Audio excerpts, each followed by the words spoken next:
কথিত মৌলবী বা মোল্লা যারা আহলে হাদিস মসজিদ ভেঙে দিয়ে পুড়িয়ে দিয়ে বৈশাখ উদযাপন করছে। আমরা এই প্রেক্ষিতে হকপন্থীদের বৈশিষ্ট্য এই বিষয়টা নিয়ে আপনাদের সামনে আলোচনা করব ইনশাআল্লাহ। অত্যন্ত দুঃখজনক যে আমরা ধর্মের নামে কি করছি, কোনটা সঠিক আর কোনটা বেঠিক সেই বিষয়ে আমাদের অধিকাংশ মানুষের ধারণাই নেই। অথচ যে কোনো পণ্য কেনার ক্ষেত্রে আপনারা দেখেন ডেট ঠিক আছে কিনা, দেখেন আসল পণ্য কিনা, কারণ নকলে সয়লাভ হয়ে গেছে। এই যে ভোক্তা অধিকার ম্যাজিস্ট্রেট জনাব আব্দুল জব্বার মন্ডল সহ আরো অনেকে এখন যেভাবে মাঠে নামছে, কিন্তু ধর্মটা ইসলামটা যাচাইয়ের জন্য এর চেয়ে বেশি সমাজে ম্যাজিস্ট্রেট বা আলেম থাকার দরকার, যারা বলে দিবে এটা কোরআন সুন্নাহ ভিত্তিক আর এগুলো সব কি যা, এগুলো অবৈধ, চলবে না। বাঁচার অধিকারের ক্ষেত্রে, এই খাদ্যের ক্ষেত্রে যেভাবে আমরা মাঠে নেমেছি বর্তমানে, তাহলে যে আমলের মাধ্যমে, যে কাজের মাধ্যমে আল্লাহর সন্তুষ্টি লাভ করতে পারবো, জান্নাত লাভ করতে পারবো, সেই ক্ষেত্রে কতটা সচেতন হওয়া উচিত আমাদের এটা বোঝা উচিত। কিন্তু আমরা এটাকে কেউ বুঝতে চাই না। ওই যে ইমামের উপরে দিয়ে ঘর বিসমিল্লাহ আল্লাহু আকবার, মানে ইমাম যেটা বলবে সেটাই, আমি সেখানে যাচাই বাছাই করতে চাই না। অবশ্য এটা আল্লাহ রাব্বুল আলামিনের পক্ষ থেকে পরীক্ষা, আল্লাহ এটা বলে দিয়েছেন। রাসূলুল্লাহ সাল্লাল্লাহু আলাইহি ওয়াসাল্লাম তিনি একদিন খুতবা দেওয়ার সময়, অর্থাৎ সাহাবীদের সামনে আলোচনা করার সময়, তিনি একটা লম্বা দাগ টানলেন। মুসনাদ আহমদের মধ্যে হাদিসটা আসছে 4142 নম্বর হাদিস, সনদ সহিহ। ইবনে মাসউদ রাদিয়াল্লাহু আনহু বলেছেন, খাত্তানা রাসূলুল্লাহ সাল্লাল্লাহু আলাইহি ওয়াসাল্লাম খাত্তা, আল্লাহ রাসূল একটা দাগ দিলেন, রেখা টানলেন। ওয়াকালা হাযা সাবিলুল্লাহ, দেখো এটা কিন্তু আল্লাহর রাস্তা। ওয়াখাত্তা খুতুতান আন ইয়ামিনিহি ওয়া আন শিমালিহি, অথবা ডাইনে কিছু দাগ টানলেন, বামে কিছু দাগ টানলেন। এরপরে বলছেন ওয়া হাযিহি সুবুলুন, এগুলো কিন্তু রাস্তা। আলা কুল্লি সাবিলিন শাইতান ইয়াদউ ইলাইহি, তবে প্রত্যেক রাস্তায় শয়তান বসে আছে, সে তার দিকে ডাকছে। এবার ডান হাতটা ফাওয়াদা ইয়াদাল ইয়ামনা আলাল আওসাত, ডান হাতটা এই সোজা রেখাটির উপর রেখে বলছেন, দলিল পেশ করছেন। মুহাম্মদ রাসূলুল্লাহ সাল্লাল্লাহু আলাইহি ওয়াসাল্লাম কথা বলছেন, তাও দলিল দিচ্ছেন। ওয়া আন্না হাযা সিরাতী মুস্তাকিমা ফাত্তাবিউহু ওয়া লা তাত্তাবিউস সুবুল ফাতাফাররাকা বিকুম আন সাবিলি যালিকুম ওয়াসাকুম বিহি লাআল্লাকুম তাত্তাকুন। সূরা আন-নাম 153 নম্বর আয়াত। নিশ্চয় এই সোজা পথটি আমার পথ, ফাত্তাবিউহু, তোমরা কেবল এই পথের অনুসরণ করবে, ওয়া লা তাত্তাবিউস সুবুল, অন্য পথের অনুসরণ করো না। যদি করো ফাতাফাররাকা বিকুম আন সাবিলি, অন্য পথে গেলে তোমরা এই সোজা পথ, এই জান্নাতের পথ, এই সিরাতে মুস্তাকিম থেকে তোমরা বিচ্যুত হয়ে যাবে, পথভ্রষ্ট হয়ে যাবে। এরপরে বলছেন যালিকুম ওয়াসাকুম বিহি লাআল্লাকুম তাত্তাকুন, এটা আল্লাহর পক্ষ থেকে, এটা আল্লাহ ওসিয়ত করছে, এটা নসিহত না। এটা উপদেশ না, সরাসরি ওসিয়ত। তোমরা যেন পথ অবলম্বনের ব্যাপারে সতর্কতা অবলম্বন করো। কিছু বলে আনফিরাকি দল্লা ওয়াল বাতিলা। সাহাবীগণ বলছেন রাসূল সাল্লাল্লাহু আলাইহি ওয়াসাল্লাম এটা দেখিয়েছেন, আল্লাহ নিজে বলে দিচ্ছেন তোমার বাতিল ফেরকা, পথভ্রষ্ট দল থেকে, গোমরা যারা, তাদের থেকে তোমরা সাবধান থেকো। এটা যেমন পথের ব্যাপারে বললেন, আমার দলের ব্যাপারে বলেছেন, এতভাবে বোঝানোর চেষ্টা করেছেন। আল্লাহ রাব্বুল আলামিন মুহাম্মদ রাসূলুল্লাহ সাল্লাল্লাহু আলাইহি ওয়াসাল্লাম সাহাবা কেরাম বোঝানোর চেষ্টা করেছেন। যেমন তিরমিজি 2641 নম্বর হাদিসে এসেছে, রাসূল সাল্লাল্লাহু আলাইহি ওয়াসাল্লাম বোঝাচ্ছেন, ইয়াতি আলান নাস কামা তাবাল ইসরাঈল হাদওয়ান না'লিন না'ল। দেখো, একটা সময় আসবে ঠিক আমার উম্মত মিলে যাবে ইহুদি খ্রিস্টানদের মতো হয়ে যাবে। হাদওয়ান না'লিন না'ল, যেহেতু ইহুদি খ্রিস্টানরা, বিধর্মীরা যে জুতা স্যান্ডেল যে পায়ে পরে, আমরাও কিন্তু সেটাই পড়ি। এমনকি হাত্তা ইন কানা মিনকুম মান আতা উম্মাহু আলানিয়া, এমনকি ইহুদি খ্রিস্টান বিধর্মীদের মধ্যে যদি এমন কেউ থাকে যে তার মায়ের সাথে জেনা লিপ্ত হয়েছে, লাকানা ফি উম্মাতি মান ইয়াসনাউ যালিক, ঠিক আমার উম্মতের কেউ হবে সে মায়ের সাথে জেনা লিপ্ত হবে। মানে মিল হবে হবে বলতে বলতে এমন পর্যায়ে বললেন যে তাদের যদি কেউ মায়ের সাথে জেনা করে থাকে, আমার উম্মতের লোকেরাও মায়ের সাথে জেনা করবে। এরপরে বলছেন ওয়াইন্না বানি ইসরাঈল তাফারাকাত আলা সিনতাইন সাবিনা মিল্লাহ, বানি ইসরাঈলরা বিভক্ত হয়েছিল 72 দলে। ওয়া সাতাফতারিকু আলা উম্মাতি ওয়া সালাসিনা ওয়া সাবিনা মিল্লাহ, আর আমার উম্মত বিভক্ত হবে 73 দলে। কুল্লুহুম ফিন্নার ইল্লা মিল্লাতান ওয়াহিদা, আমার উম্মতের 73 দলে 72টা জাহান্নামে যাবে, একটি ব্যতীত। সবচেয়ে দুঃখজনক হলো এই 72 কারা, অনেকেই এটা বোঝে না। এই কথাটা শোনার পরে সাহাবারা বললেন, মানে হে রাসূলুল্লাহ, তাহলে ওই জান্নাতি কাফেলাটা কোনটা? রাসূল সাল্লাল্লাহু আলাইহি ওয়াসাল্লাম বলছেন, মা আনা আলাইহি ওয়া আসহাবি, আমি এবং আমার সাহাবীরা যে পথে, যে মানহাজের উপরে আছে, যে নীতির উপরে আছে, যুগ যুগ ধরে যারা এই নীতি অবলম্বন করবে, এই মানহাজ যারা ফলো করবে, তারাই জান্নাতি। এখন এই সংক্ষেপে 72টা কারা, এই 72-এর মধ্যে কিন্তু কোনো বিধর্মী নেই, সবাই মুসলিম, সবাই মুসলিম। উম্মত দুই প্রকার, একটা উম্মতের দাওয়া আর একটা উম্মতে ইজাবা। উম্মতের দাওয়া তারা অন্য বিধর্মী, অন্য দল ফিরকা, কিন্তু এই 72 দল হল উম্মতে ইজাবা, যারা স্বীকার করে।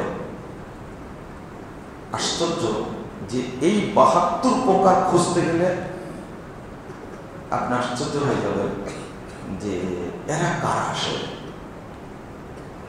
1 নম্বর, যারা বেনামাজি তারা তো কাফের, যারা বেনামাজি তারা কাফের, আপনি মানেন চাই না মানেন, মুশরিক, মুরতাদ। এমনকি ইহুদি খ্রিস্টান বিধর্মীদের চেয়েও বেনামাজি, যারা নামাজ পড়ে না, তারা বেশি খারাপ। আবারও কথাটা বলছি, বিধর্মী, বেনামাজি, বিধর্মী, ইহুদি খ্রিস্টান, অন্য জাতি ধর্ম আছে, তাদের চেয়ে বেনামাজি বেশি খারাপ, কারণ ওরা মুরতাদ না। কিন্তু একজন বেনামাজি মুরতাদ, মুসলিম সরকার তাকে হত্যা করা ওয়াজিব ছিল। এখন আপনি দেখেন 72 দলের মধ্যে, তাহলে বেনামাজি কাফের মুশরিক হয়ে গেল, তাই এর কোনো 72 অন্তর্ভুক্ত না। বেনামাজি তাহলে 72 অন্তর্ভুক্ত না, কারণ এরা তো মুসলিমের অন্তর্ভুক্তই না। 2 নম্বর, যারা মাজার পূজা করে, কবর পূজা করে, মূর্তি পূজা করে, তারা কি মুসলিম? এরা মুশরিক, এরা মুশরিক। তাহলে এরাও বাদ চলে গেল, এরাও কিন্তু 72-এর মধ্যে না। বোঝা যাচ্ছে? আমি যেটা বোঝাতে চাচ্ছি বোঝা যাচ্ছে? আমি বলছি 72ই খুঁজে পাবেন না আপনি। 2 নম্বর, যারা ইসলাম বাদ দিয়ে বা ইসলাম সহ অন্যান্য মতবাদকে মিশ্রিত করে, তারা কিন্তু মুসলিম না। আল্লাহ বলে দিয়েছেন 150-51 নম্বর আয়াত সূরা নিসা, আল্লাহ বলছে ইয়াকুলুনা নুমিনু বিবাদিন ওয়া নাকফুরু বিবাদ ওয়া ইউরিদুনা আন ইয়াত্তাখিযু বাইনা যালিকা সাবিলা। আল্লাহ বলছেন, শোনো মুহাম্মদ, ওরা বলে যে আমরা এখান থেকে কিছু নিব আর কিছু বাদ দিব, আর দুইটা মিলে সুন্দর একটা পথ তৈরি করব, মিশ্রিত করব। আল্লাহ বলছেন উলাইকা হুমুল কাফিরুনা হাক্কা, এরাই হলো অরিজিনাল কাফের। যারা মিশ্রিত করে। আবার বুঝেন, আপনি যখনই ইসলাম এবং জাহেলিয়াতকে এবং তাওহীদ ও তাগুতকে, ঈমান এবং শিরককে মিশ্রিত করবেন, আল্লাহ আমাকে আপনাকে বলতে চাচ্ছেন এরা অরিজিনাল ফ্রেশ কাফের, একবারে নির্ভেজাল কাফের,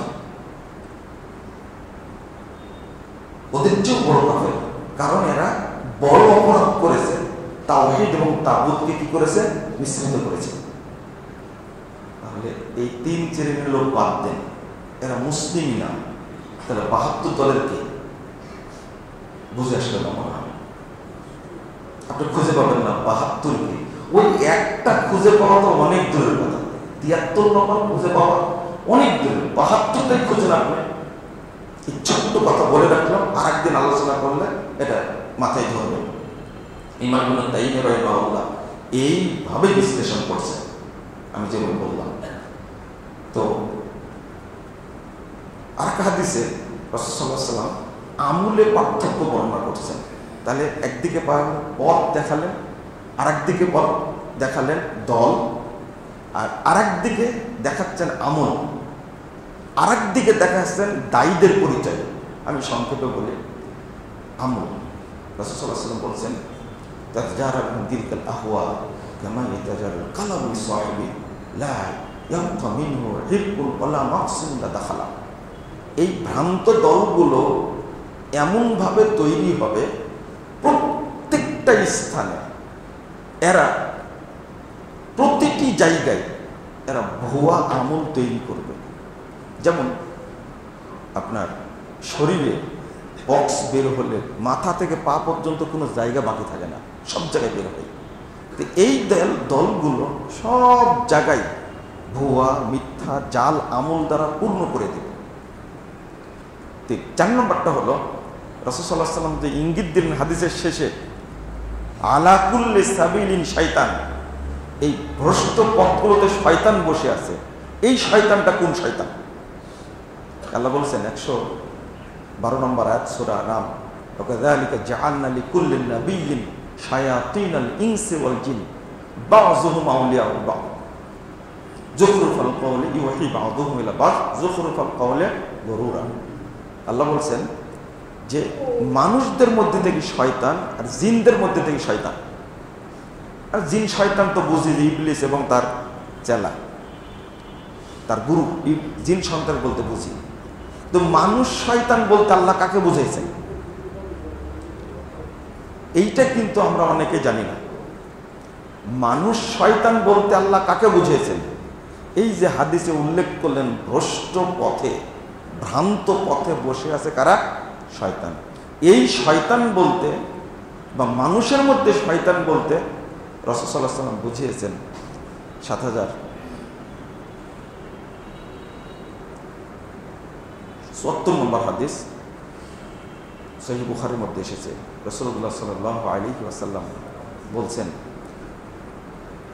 এই সমস্ত দায়ী দুআতুন আলা আবওয়াবি জাহান্নাম মান আজাবাহুম ইলাইহা ফাযাফুহু ফিহা। আল্লাহ রাসূল বলছেন, বহু দায়ী, বহু আলেম, তারা নিজেরাই জাহান্নামের দরজায় দাঁড়িয়ে আছে এবং তাদেরকে ডাকছে, এদিকে আসো, তোমাদেরকে জান্নাত দেব। ওরা নিজেরাই আছে জাহান্নামের দরজায় আর মানুষকে ডাকছে জান্নাত দেবে। রাসূল সাল্লাল্লাহু আলাইহি ওয়াসাল্লাম বলছেন, মান আজাবাহুম ইলাইহা ফাযাফুহু ফিহা। এই আলেমের ডাকে যারাই সাড়া দিবে তারা তাকে ধরে আছাড় মারবে জাহান্নামের মধ্যে। তো হুযায়ফা রাদিয়াল্লাহু আনহু বলছেন, আলেমেরা সিফহুল্লাহ ইয়া রাসূলুল্লাহ, আল্লাহ রাসূল তাহলে এদের পরিচয় বলুন, এরা কারা? রাসূল সাল্লাল্লাহু আলাইহি ওয়াসাল্লাম বললেন, ওয়াহুম মিন জিলদাতিনা ওয়া ইয়াতাকাল্লামুনা বিআলসিনাতিনা। এরা আমাদের মতো চামড়ার মানুষ হবে এবং আমাদের ভাষায় কথা বলবে, তবে কুলুবুহুম কুলুবুশ শায়াতিন ফি জুসমান ইনস। একটা পার্থক্য মনে রেখো, ওদের মানুষরূপী দেহের মধ্যে অন্তরটা থাকবে শয়তানের অন্তর। ভ্রান্ত পথে যারা বসে আছে মানুষ শয়তান, তারা কারা হলো? আল্লাহ রাসূল বললেন, এরা আলেম, এরা দায়ী,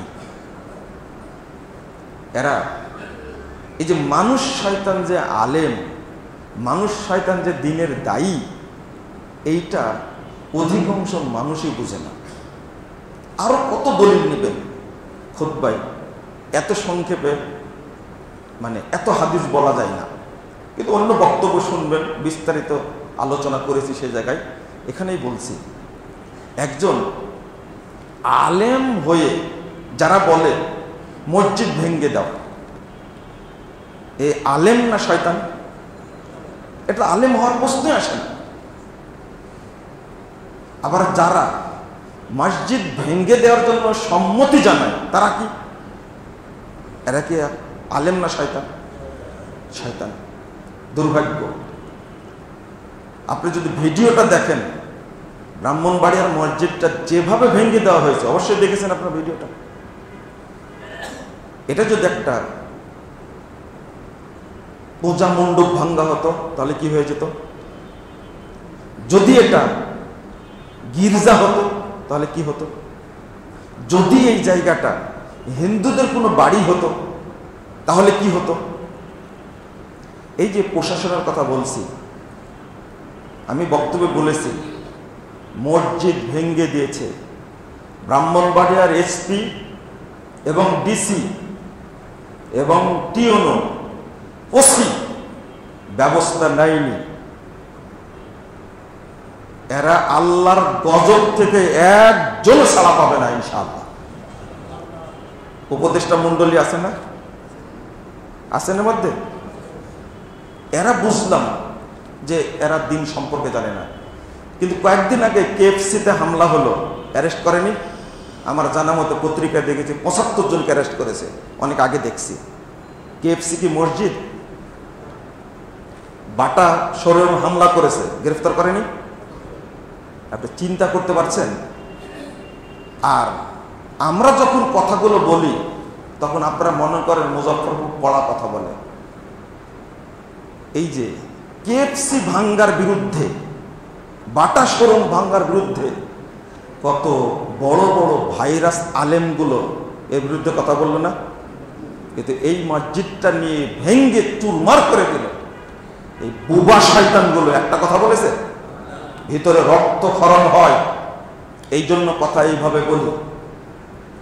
এই মসজিদ না ভেঙ্গে যদি আমাকে টুকরো টুকরো করে হত্যা করত, আমার কোনো কষ্ট হতো না। আমাকে হত্যা করলে আমি এত কষ্ট পেতাম না। মসজিদ না ভেঙ্গে কোন আহলে হাদিস আলেমকে হত্যা করুক, তো মসজিদে হাত দিবে কেন? আর আপনারা এদেরকে মুসলমান মনে করেন, তাই না? বলে দিছি, ওই দিন থেকে কুনুতে নাজেলা পড়া শুরু করেছে। আগে পড়েছি এই বাংলাদেশের শয়তানগুলো তার চেয়ে বড়ই হয়ে আনা, যারা মসজিদের উপর হামলা করে, এদেরকে মুসলিম মনে করেন আপনি?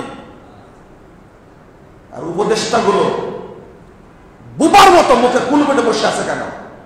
কথা বলতে পারে না এরা? আলেম কাকে মনে করেন আপনি? আলেম আপনি কাকে মনে করেন? এরা আলেম না, এরা সবাই চাই আহলে হাদিস মসজিদগুলোকে যেন ভেঙে দেওয়া হয়। রাসূলুল্লাহ সাল্লাল্লাহু আলাইহি ওয়াসাল্লাম বলে গেছেন, লা তাযালু তায়িফাতুম মিন উম্মতি যাহিরিল হক লা ইয়াদুররুহুম মান খাযালাহুম হাত্তা ইয়াতি আমরুল্লাহি হুম কাযালিক। আল্লাহ নবী বলেন, সর্বদা আমার উম্মতের মধ্যে হকের উপরে বিজয়ী একটা কাফেলা থাকবে। পৃথিবীর কোন শক্তি তাদের ক্ষতি করতে পারবে না, যতই বিরোধিতা করুক না কেন। ইতিমধ্যেই কিয়ামত চলে আসবে, তারা ওই ভাবেই থাকবে ইনশাআল্লাহ। আল্লাহর নবীর ভবিষ্যৎবাণী। মানে অবস্থাটা এত গরম হওয়ার মূল কারণটা কি? মূল কারণটা হলো 54 বছর যাবৎ চলছিল এই বাংলাদেশে ইফতারির টাইমের সাথে 3-4 মিনিট যোগ করার অভ্যাস ছিল না? ছিল। আহলে হাদিসরা 54 বছর আগে বুঝেছে, আর এই বেদাতীদের এটা বুঝতে সময় লাগলো 54 বছর। এখন রাষ্ট্রীয় ভাই বলে দিছে এই 3 মিনিট বাদ সূর্য ডুবলে ইফতার করতে হবে, অথচ সরাসরি সূর্য ডুবে গেছে, আজান দিয়েছে। ইফতার করার কারণে বাংলাদেশের হাজারো মসজিদের উপরে হামলা হয়েছে, অনেক ইমামকে গ্রেফতার করা হয়েছে, অনেক মসজিদ ভেঙে দেওয়া হয়েছে। ওইগুলোর বিচার কি হবে এখন? 54 বছর ধরে যেটা চলেছে, এটা মনে রাখতে হবে। হাদিসটা ভবিষ্যৎবাণী এমনি না। মক্কার আমল চেঞ্জ হয়, কিন্তু আহলে হাদিসদের ফতোয়া চেঞ্জ হয় না। আলহামদুলিল্লাহ চেঞ্জ হয়নি। 650 বছর যাবৎ মক্কায় এই 1343 হিজরি, মানে 106 বছর বলে কেবল 106 বছর আগে 650 বছর যাবৎ কাবার চতুর্দিকে 4 মুসাল্লা ছিল। হানাফি মুসাল্লা, শাফি মুসাল্লা, হাম্বলি মুসাল্লা, মালিকি মুসাল্লা। এই মুসাল্লা 4টা মুসাল্লাই 4 ইমাম 4 সময়ে প্রত্যেক সালাত করত। এটা কি জায়েজ? কাবার মতো জায়গাকে এই মাযহাবী দ্বন্দ্বে, এই গোলামির কারণে কাবার মুসাল্লাকে বিভক্ত করেছিল।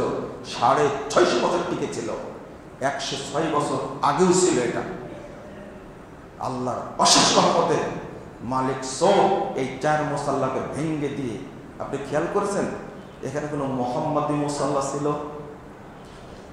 আর ইমাম আবু হানিফার নামে হানাফি মুসাল্লা আছে, ইমাম শাফির নামে শাফি মুসাল্লা আছে, ইমাম আহমদ বিন হাম্বলের নামে হাম্বলি মুসাল্লা আছে, ইমাম মালিকের নামে মালিকি মুসাল্লা আছে।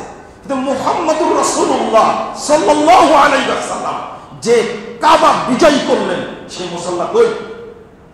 বুঝেননি মনে কথা? ওই মুসাল্লা কই? মানে আল্লাহর নবীর মুসাল্লা টিকিয়ে রাখতে হবে, সেটাও কখনো তারা মনে করেনি। ইমাম আহমদ ইবনে সিনান রাহিমাহুল্লাহ কত যুগ আগে বলে গেছেন, লাইসা ফিদ দুনিয়া মুবতাদিউন ইল্লা ওয়া হুয়া ইউবগিজু আহলাল হাদিস। পৃথিবীতে যত বেদাতি আছে সব বেদাতি আহলুল হাদিসদেরকে গালি দেয়। ওয়াজাবতাদার রাজুল নাজিয়া হালাওয়াতুল হাদিস মিন কলবি।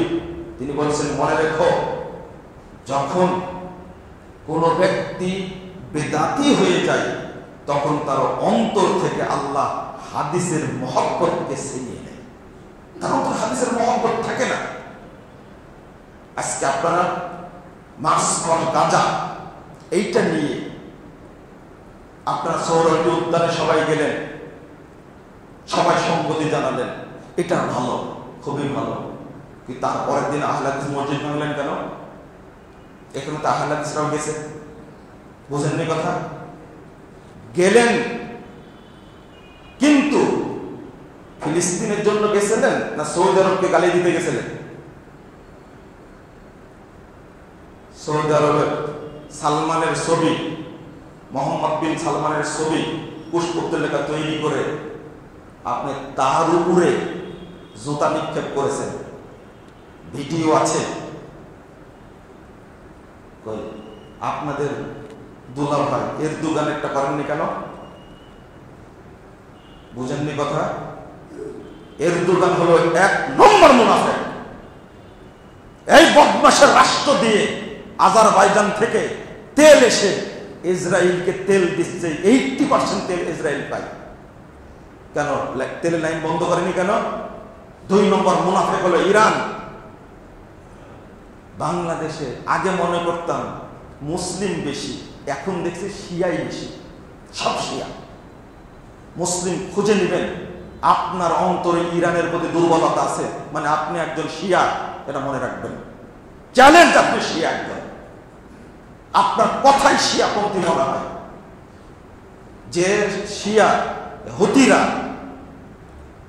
এই ইরান অস্ত্র দিয়ে, বাশারকে অস্ত্র দিয়ে 10,000 আলেমকে হত্যা করেছে সিরিয়াতে। আপনি ইতিহাস জানেন না কেন?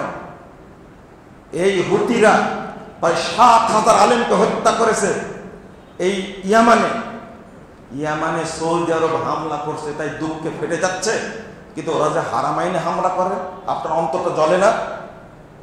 সৌদি আরব 18 সালে $500 মিলিয়ন দিয়েছে ফিলিস্তিনকে। সৌদি আরব জেরুজালেম ফান্ড গঠন করেছে, সৌদি আরব আল আকসা ফান্ড গঠন করেছে। 1987 সালে 14 ডিসেম্বর যখন হামাস তৈরি হয়, তখন সৌদি আরব হামাসকে জেদ্দায় একটা অফিস খোলাইছে এবং রিয়াদ একটা অফিস খোলাইছে। প্রতি বছর আকসা ফান্ডে, জেরুজালেম ফান্ডে সৌদি আরব 100 মিলিয়ন করে টাকা দেয় এখন পর্যন্ত। আপনি বলেন তো, আপনার জামাই হেজবুল্লাহ কয় টাকা ফিলিস্তিনকে? আপনি সৌদি আরব গালি দিলেন কেন? 30 লক্ষ বাঙালি থাকে। এই দেখুন গ্রেফতার শুরু হয়েছে, যান ঠেকান দেখে। আপনি মনে করেছেন আমেরিকাকে দুলাভাই বানায়া আর রাশিয়াকে, পুতিনকে জামাই বানায়া সৌদি আরবের উপরে আক্রমণ করবেন? আপনার আরো 10,000 বছর সময় লাগবে ইনশাআল্লাহ। রাজনীতি কে করে ওটা ভালো করে দেখেন। ট্রাম্প প্রেসিডেন্ট হয়ে বলছে ইউক্রেন রাশিয়ার যুদ্ধ থামাতে হলে সৌদি আরব বললেই থেমে যাবে। কেন?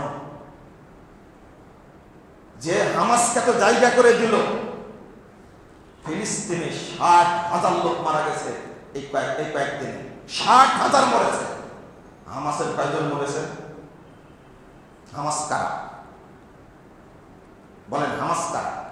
পরিচয়টা কি জানা আছে? দুঃখিত, আপনারা আমাকে মাফ করবেন। একদিকে বাইতুল আকসা ঠেকানোর জন্য আপনারা বাংলাদেশ থেকে যাবেন, আর বাংলাদেশের মসজিদ আপনাদের কাছে নিরাপদ না। মসজিদটা যদি একটা পঙ্গু বলে গর্তের মতো হয়, তবুও সেটা পবিত্র মসজিদ। আপনি মসজিদ ভেঙে দিচ্ছেন, আর তার বিরুদ্ধে আপনি কথাও বলতে পারছেন না। মসজিদ ভেঙে দেখানো হচ্ছে, আর আপনি গাজায় যাবেন বাইতুল আকসা ঠেকানোর জন্য। আরে হাদিসটা মনে রাখবেন, মুহাম্মদুর রাসূলুল্লাহ সাল্লাল্লাহু আলাইহি ওয়াসাল্লাম ভবিষ্যৎবাণী করে গেছেন যে বাইতুল আকসাতে এক সময় সালাত পড়তে দেওয়া হবে না। এটা আপনারা জানা আছে? আল্লাহ রাসূল বলছেন, তোমরা তোমাদের অন্তরটা সেখানে বেঁধে রাখো, তাহলে সারা পৃথিবী সাদকা করতে যে নেকি হবে, তোমার আমল নামায় সে নেকি হবে। আল্লাহ রাসূল ইঙ্গিত দিয়ে গেছেন হাদিসের মধ্যে যে অন্তরটাকে রেখে দিতে হবে কোথায়? বাইতুল আকসাতে। মহব্বতের কম আছে, নিজের মসজিদ ঠেকাতে পারছেন না। আমাকে একজন প্রশ্ন করেছে, আপনি কি শহরের উদ্যানে গেছিলেন? আমি শহরের উদ্যানে যাবো কি করে? আমার আহলে হাদিস মসজিদ পুরো ভেঙে দিছে। কোন কোন মসজিদ ভেঙে দিছে আমি লিস্ট করছিলাম। আমার শহরের উদ্যানে যাওয়ার প্রয়োজন হয়নি। আশ্চর্য একটা ব্যাপার, হতবাক হওয়ার একটা ব্যাপার। আপনি সেখানে গিয়ে, তাওহীদের দেশ, একমাত্র পৃথিবীতে দেশ, তাওহীদের দেশ সৌদি আরব, যদি তার প্রতি আপনার বিশ্বাস না থাকে, আমি বলিনি সৌদি আরব ফেরেশতা, শাসকরা ফেরেশতা, এটা বলিনি, তাদের ভুল অনেক থাকতে পারে, কিন্তু সেখানে যাচ্ছে হারামাইন, সেখানে মসজিদে কুবা আছে, সেখানে মসজিদে কিবলাতাইন আছে, সারা পৃথিবী থেকে হাজিরা যায়, সেখানে নিরাপত্তা দেয় তারা। আপনি তাদেরকে এইভাবে উলঙ্গ সমালোচনা করবেন, অথচ আপনি সৌদি আরবের জন্য, ফিলিস্তিনের জন্য কিছুই করেন। ইরান কি করেছে? হিজবুল্লাহ কি করেছে? হুতি কি করেছে? বাশার আল আসাদ কিছু করেছে?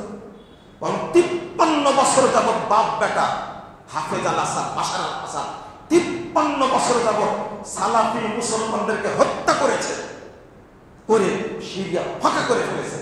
53 বছর পর আল্লাহ বিজয় দান করেছে, আলহামদুলিল্লাহ।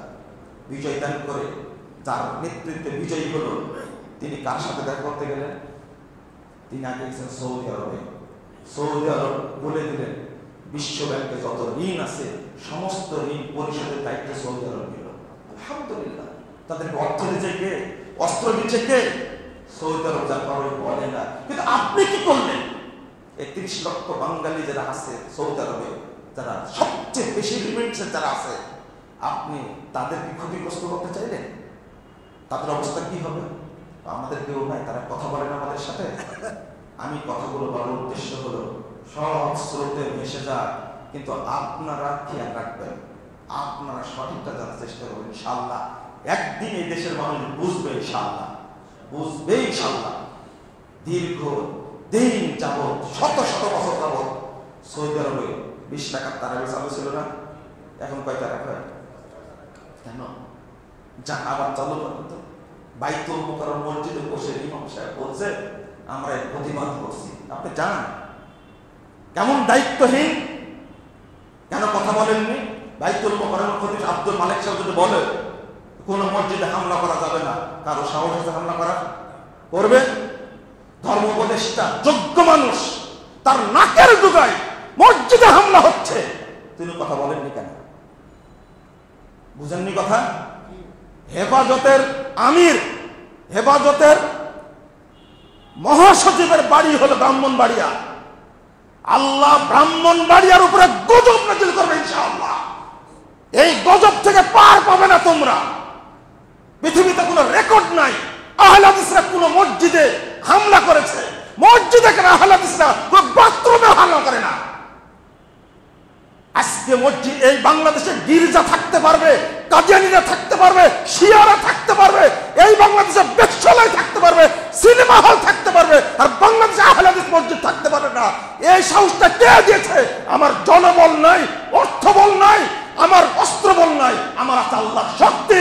আল্লাহর কাছে দোয়া করছি, আল্লাহ যারা জড়িত তুমি তাদেরকে উপদস্থ করো, তাদেরকে তুমি ধ্বংস করে দাও। বলেন আমিন, বলেন। আহলে হাদিসরাই থাকবে ইনশাআল্লাহ। যারা মসজিদের শত্রু, তারা আল্লাহর শত্রু, তারা রাসূলের শত্রু, তারা এই দেশে টিকতে পারবে না একদিন ইনশাআল্লাহ। আমরা কাদিয়ানীদেরকে কাফের বলি, আমরা শিয়াদেরকে কাফের বলি, এদের সাথে আমার কোনো সম্পর্ক নাই। হৃদয়ে রক্তক্ষরণ হয়। আপনারা দোয়া করবেন একদিন ফিলিস্তিনও স্বাধীন হবে ইনশাআল্লাহ। এই ইহুদিদেরকে আল্লাহ ধ্বংস করবেন ইনশাআল্লাহ। ধ্বংসের সময় চলে এসেছে, তাই মুসলিমদের অত্যাচার হচ্ছে।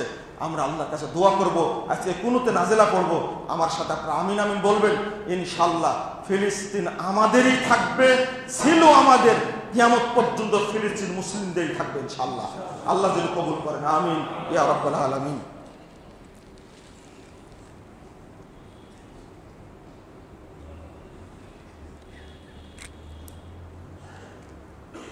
আলহামদুলিল্লাহ ওয়াহদা والصلاة والسلام على من لا نبي بعده اللهم صل على محمد وعلى آل محمد كما صليت على إبراهيم